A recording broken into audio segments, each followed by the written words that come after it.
everyone. Today I want to talk about our need for sleep.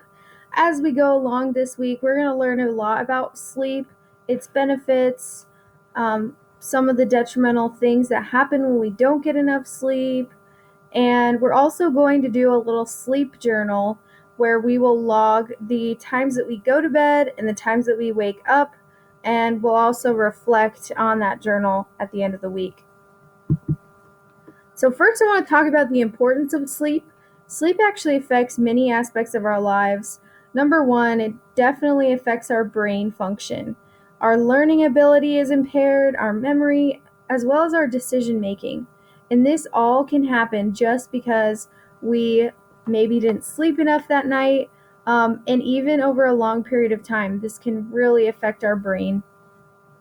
Another one would be our daytime performance. We just can't really perform at our best whenever we have a lack of sleep. I'd also say that this does really affect our mood too. I don't know about any of you, but whenever I don't sleep enough, I get a little more irritable at times. I get kind of moody, and that really does play an important role in sleep. We need to definitely be on our best mood, especially whenever we're going to be around everyone. Another one would be weight maintenance. I would say that weight maintenance goes in line with the balance of hormones. I want to talk briefly about two hormones specifically. The first one is ghrelin.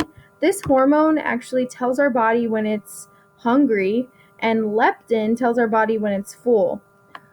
The way I remember ghrelin is that ghrelin almost sounds like a grr, the way that our stomach growls whenever we're hungry. So that's just a fun little fact in there. But anyways, hormones, ghrelin and leptin, are really thrown off whenever we don't sleep enough. So it can cause us to feel maybe more hungry than usual, and our leptin may not tell us when we're full necessarily. It takes a lot longer. Another one would be our immune system.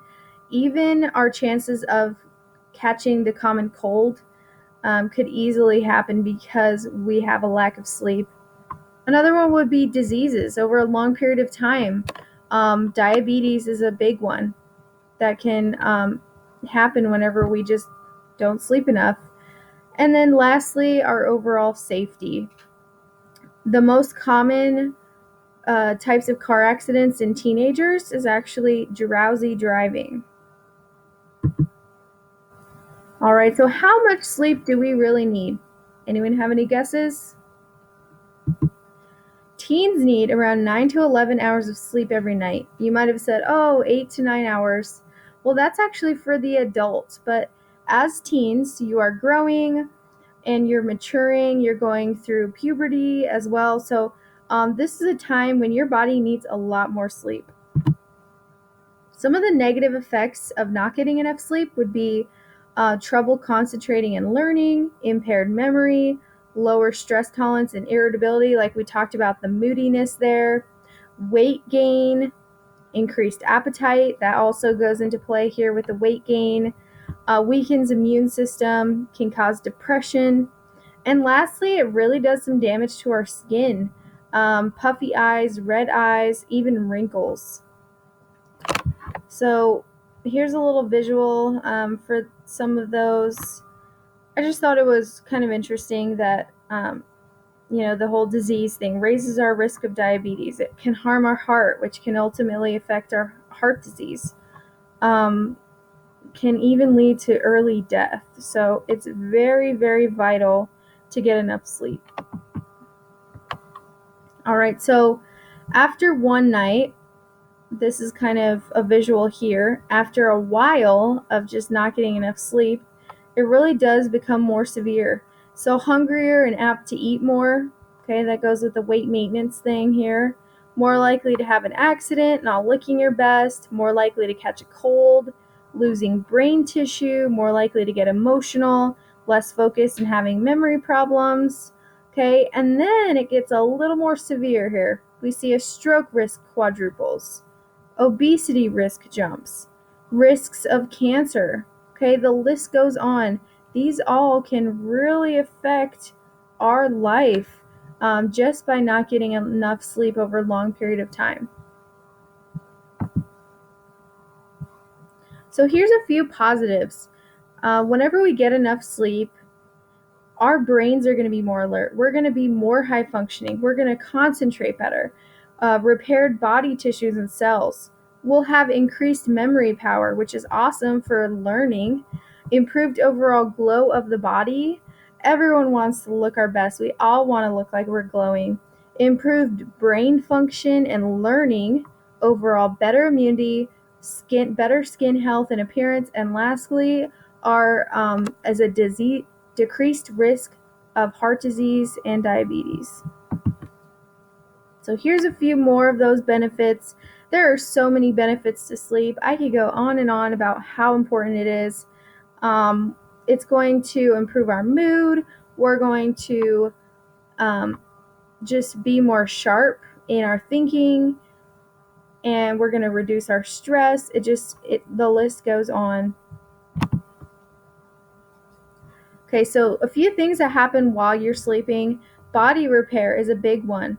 And I also want to talk briefly about another hormone called HGH, or human growth hormone.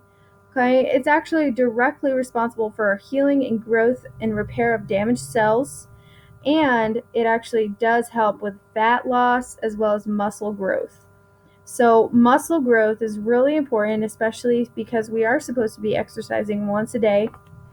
But the more muscle that our body has, the more calories we're going to burn throughout the day. So it's very important to keep in mind that our bodies are helping us maintain a healthy weight, even when we just sleep. Immune system. We did talk about this a little bit more.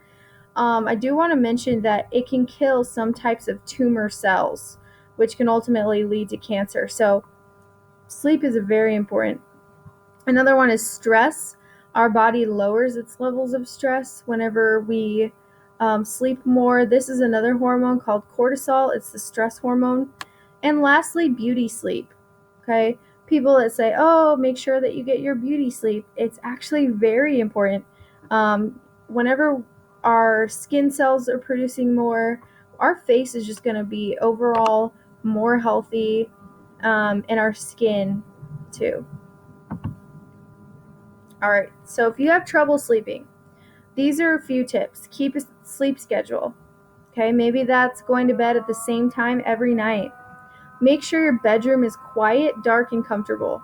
This is a big one for me. I always have to make sure that my room is really dark. I have blackout curtains. I make sure that my phone is put on the other side of the bedroom, and removing electronics from your bedroom, TV, phone, computer, it's very important. We'll talk a little bit deeper about the impact of your phone in just a second. Exercise regularly, but not too close to bedtime. Avoid large meals before bedtime. And lastly, guided meditation could be a good one too. Here's another one: limiting technology before bed. Your phone stimulates your brain. The brightness on your phone affects the melatonin your body produces. Limit food and drink before bed. Caffeine is another big one. It's recommended avoiding caffeine after 4 o'clock. For me specifically, if I drink caffeine after 3 o'clock, I am done for. I will not sleep that night. So it just kind of depends on your body. Another one is having a consistent sleep schedule. So trying to find a bedtime that works for you. Make your naps an hour or less. I know for me specifically, that if I sleep longer than 20 minutes, I will wake up feeling really groggy and tired. So I've noticed that 20 minutes naps are pretty ideal. Anything longer than a 20-minute nap actually jumps into the sleep cycle, which can ultimately cause you to be drowsy when you wake up from a nap. Okay, so this is what I was talking about, a little bit more about your cell phone. Blue light hits a receptor behind our eyes that shuts down the production of melatonin, which is a sleep hormone, which also plays a large role in cancer prevention. So, for every hour you're on technology, your body shuts down melatonin production for 30 minutes. So, be very aware of that. Make sure that we are putting our phones away long before we go to sleep. All right, so I'm going to link this in here. This is going to talk a little bit about teens and sleep and how it can be very vital to our overall health. It's going to give us a better mood when we sleep better. We're going to be less stressed. We're going to have more energy. So I will link this in there for you to watch. And we're going to do a little true and false here. So, true or false? Certain studies find that reduced sleep over a period of 3 weeks showed significant results on subjects' overall facial appearances. False. It's actually only 3 days. I know that in here it says 3 weeks, but even after 3 days of reduced sleep, it can affect your overall appearance. True or false? Poor sleepers have the same views as regular sleepers when it comes to their own physical appearance and how they feel they look in the mirror. False. Poor sleepers tend to view themselves as less attractive and have lower self-esteem. True or false? Sleep loss dumbs you down. That's true. Sleep loss impairs attention, alertness, concentration, reasoning, and problem solving, all of which can cause dumb tendencies. True or false? Without enough deep sleep, the repair process of your skin will be slowed, but will eventually adapt to your new sleep habits. That's false. Lack of sleep will continuously cause your skin to age, regardless of how much you regularly sleep. So, your body does not adapt to your lack of sleep. Keep that in mind. And this is the last one. True or false? Losing sleep can cause weight gain. That's true. Not only does sleep deprivation stimulate appetite, it also stimulates cravings for high fat, high carb, sugar loaded foods. And we talked about ghrelin and leptin. They get very disoriented without sleep. Okay, the sleep stages, I will cover this briefly. This is the last part of our little mini lesson here. Stage 1 is very light sleep. So the beginning of stage of being half awake and half asleep, it lasts 5 to 10 minutes. Stage 2 lasts 20 minutes, and it's where the body temperature drops and the muscles start to relax. You'll also maybe notice twitches in here. Stage 3 is deep sleep, heart rate, blood pressure lower. The body starts to make repairs during this time. It's very difficult to wake someone up in these stages. This is where sleepwalking, sleep talking, even night terrors are most likely occurring.